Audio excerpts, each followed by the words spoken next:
नमस्कार, मैं Omkar Angadi. Smart plus के आज के समाचार में आपका स्वागत। नज़र सबसे पहले आज के सुर्खियों पर। प्रचार के बवंडर से माहौल गर्मा गया। त्योहारी सीजन के दौरान भीड़ पर अंकुश जरूरी।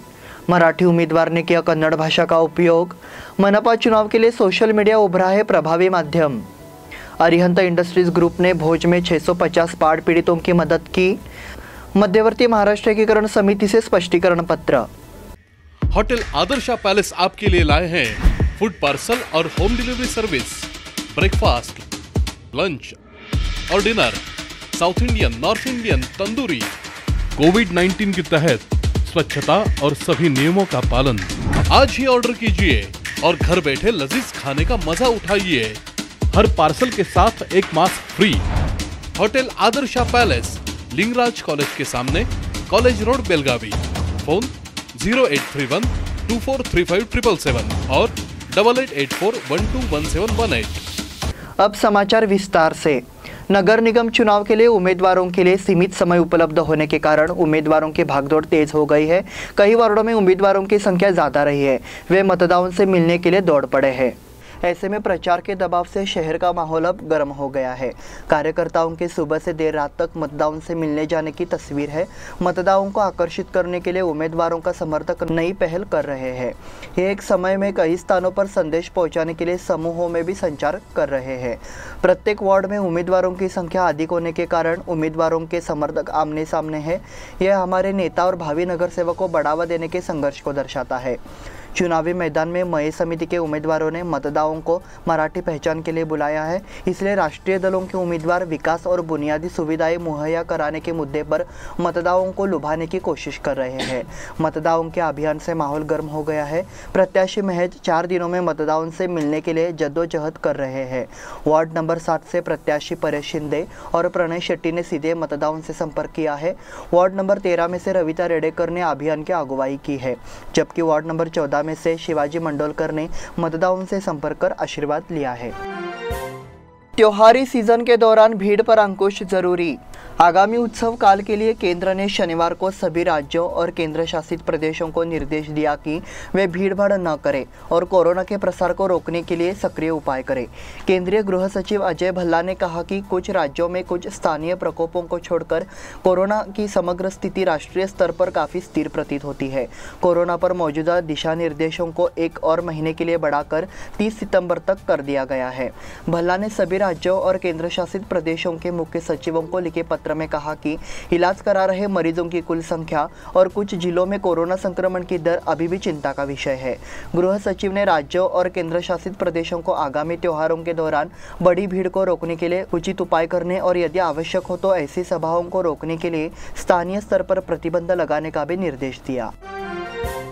मराठी उम्मीदवार ने किया कन्नड़ भाषा का उपयोग। महाराष्ट्र एकीकरण समिति के माध्यम से 2 बार पार्षद रह चुके एक पूर्व पार्षद ने अब कन्नड़ मतदाताओं को खुश करने के लिए एक नया मार्ग अपनाया है।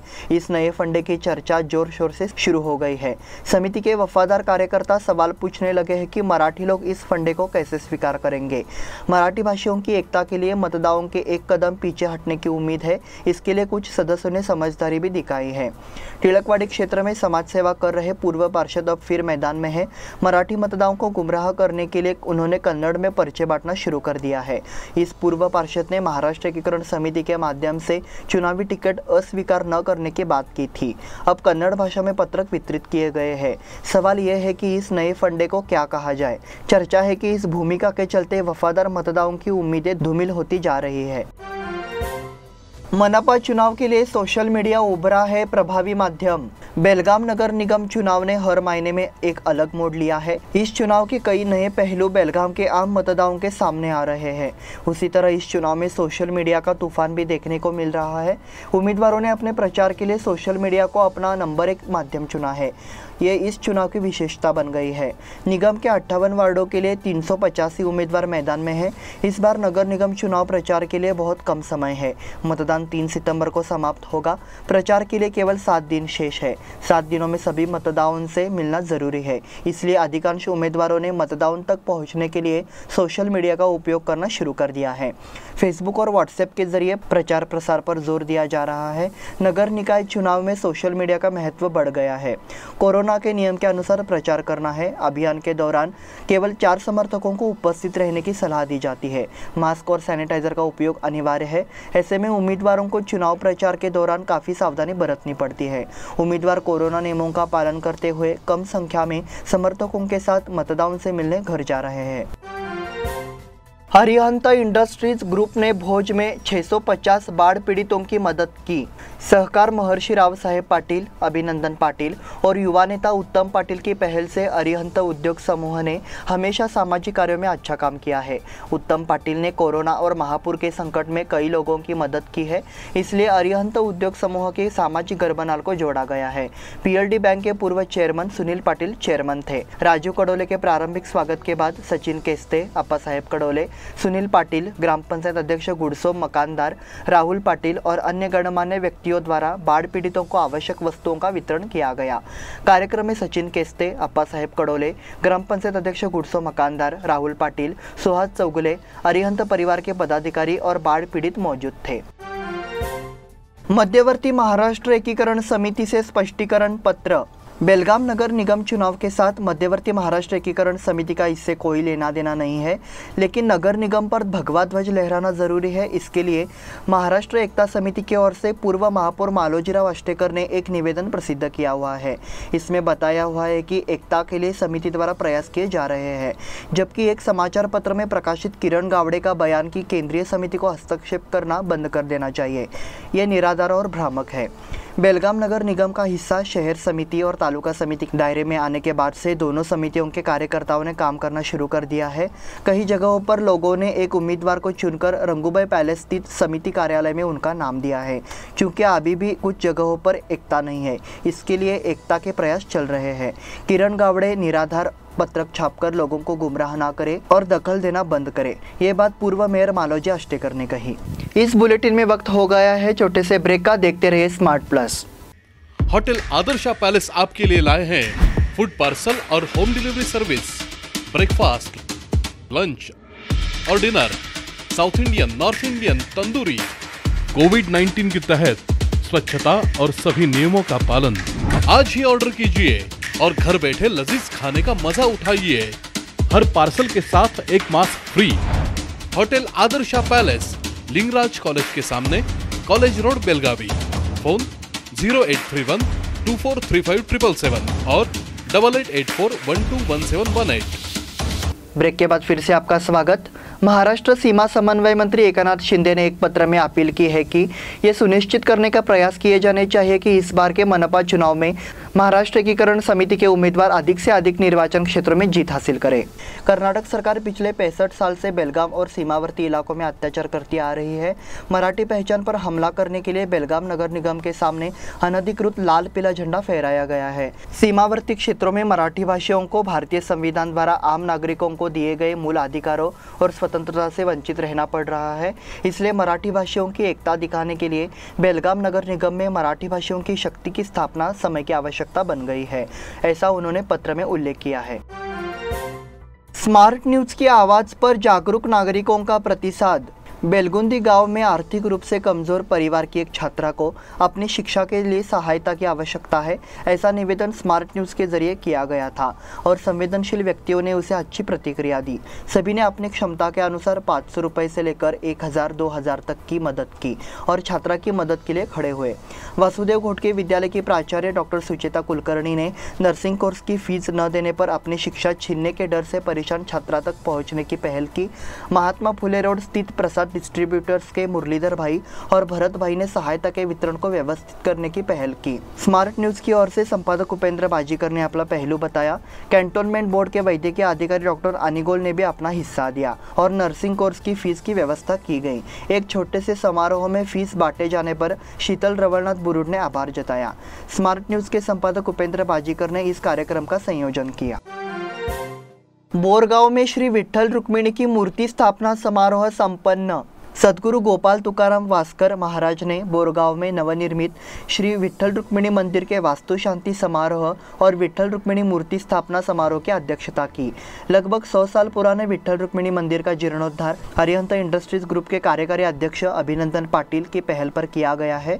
इस भवन की वास्तु शांति और साथ ही श्री विठ्ठल रुक्मिणी की मूर्ति मंदिर में स्थापित की गई। श्रीमती और श्री अविनाश कागले और शिवाजी मणगुत्ते ने विठ्ठल रुक्मिणी की मूर्ति पर वास्तु पूजा, अभिषेक, पंचामृत अभिषेक, होम हवन, प्राण प्रतिष्ठापना और कई अन्य धार्मिक अनुष्ठान किए।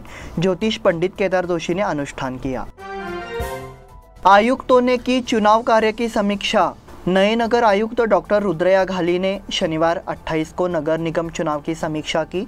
दोपहर में बीके मॉडल स्थित स्ट्रांग रूम का निरीक्षण किया और अधिकारियों को विभिन्न निर्देश दिए।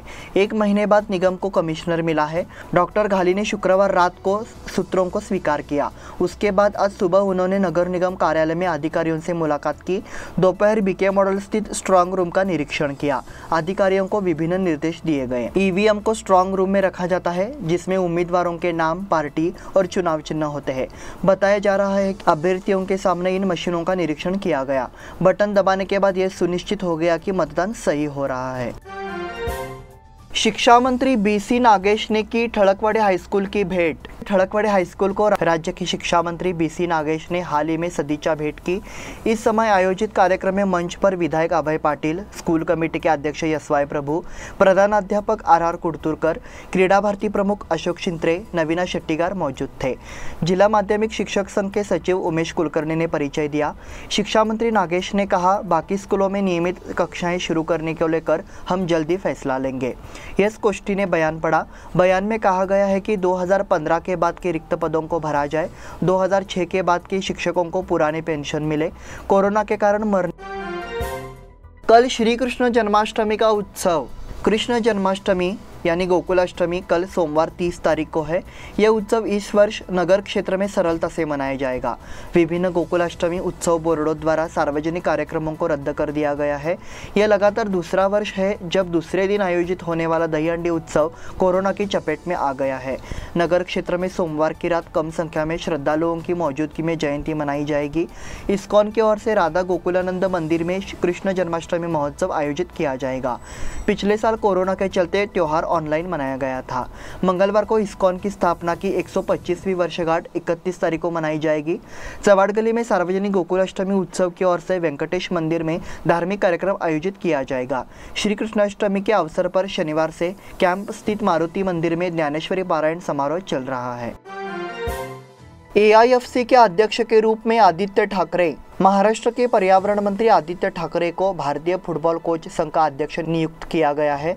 मुंबई में फुटबॉल को गोल्ड दिलाने वाले आदित्य ठाकरे अब भारत में फुटबॉल कोचों के विकास का बीड़ा उठाएंगे। एआईएफसी के संस्थापक दिनेश नायर, पूर्व हिंदुस्तानी फुटबॉल खिलाड़ी स्टीवन डायस और मुंबई सिटी एफसी के विकास अधिकारी तनाज मोहम्मद ने आदित्य ठाकरे को अध्यक्ष के रूप में नियुक्ति पत्र सौंपा। इस बीच दिनेश नायर ने कहा कि आदित्य ठाकरे के मार्गदर्शन में मुंबई में फुटबॉल ने स्वर्ण पदक जीता है। यह तय है कि भारत में कोच भी उसके आसपास विकसित होंगे। आईपीएल की बाकी सीजन के लिए रिप्लेसमेंट की घोषणा। भारत में आईपीएल का सीजन कोरोना की वजह से पूरा नहीं हो सका। अब आईपीएल का बाकी सीजन 19 सितंबर से यूएई में खेला जाएगा। टूर्नामेंट के विजेता का फैसला 15 अक्टूबर को किया जाएगा। शेष सीजन के लिए विकल्प के नामों की घोषणा की गई। रॉयल चैलेंजर्स बेंगलोर ने अपनी टीम में 4 बदलाव किए हैं। राजस्थान रॉयल्स और पंजाब किंग्स ने 2-2 और कोलकाता नाइट राइडर्स ने 1 बदलाव किया है। इसी के साथ स्मार्ट प्लस के आज के समाचार समाप्त हुए। धन्यवाद।